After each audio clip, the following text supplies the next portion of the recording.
13 మరియు 14 వర్గాల మధ్య గల పరిపూర్ణ వర్గాలు కాని సంఖ్యలు ఎన్ని అంటాడు. ఇక్కడ పరిపూర్ణ వర్గాలు కాని అంటాడు, ఒక్కోసారి పూర్ణాంకాలు అని కూడా అంటాడు. ఇది 8th క్లాస్ టెక్స్ట్ బుక్ వర్గాలు వర్గమూలాలు ఉన్నటువంటి చాప్టర్ దగ్గర ఉన్నటువంటి ప్రశ్న. మరి ఇక్కడ జాగ్రత్తగా వినాలి.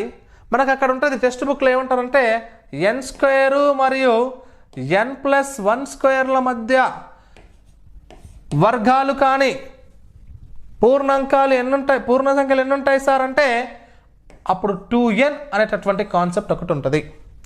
అకాడమిక్ టెక్స్ట్ బుక్లో ఇదే ఉంటుందమ్మా డైరెక్ట్గా. మరి ఇక్కడ కూడా ఏంటంటే n² మరి n+1² అంటే n = 13, n+1 అంటే 14.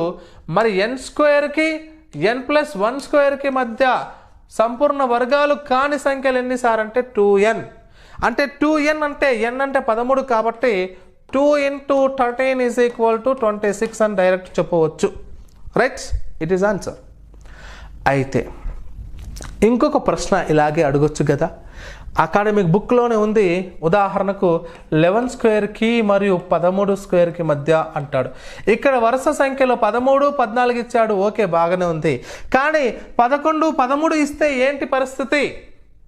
ఎగ్జామ్ హాల్లో 11, 13 ఇచ్చాడు అనుకోండి, అప్పుడు మీరేం టెన్షన్ పడాల్సిన అవసరం లేదు. మీ అందరికీ తెలుసు కదా 11కి 12కి మధ్యలో ఎన్ని ఉంటాయి అంటే ఇది 11 × 2 చేసుకోవాలి, 22 ఉంటాయి. రైట్, ఇక్కడ 13 × 2 చేస్తాం 26, ఆప్షన్ 1 కరెక్ట్. ఇక్కడ 11 × 2 చేసుకోవాలి, 11 × 2 చేసుకోండి 22. మరి 12కి 13కి ఎన్ని ఉంటాయి అంటే ఇక్కడ 12 × 2 = 24. కాబట్టి మొత్తానికి 46 ఉంటాయి అన్నమాట. టోటల్గా 46 ఉంటాయి. వాటి మధ్య ఎన్ని పర్ఫెక్ట్ స్క్వేర్స్ కాని సంఖ్యలు ఉంటాయి సార్ అంటే 11 to 13 మధ్యలో 46 ఉంటాయి. It is clear.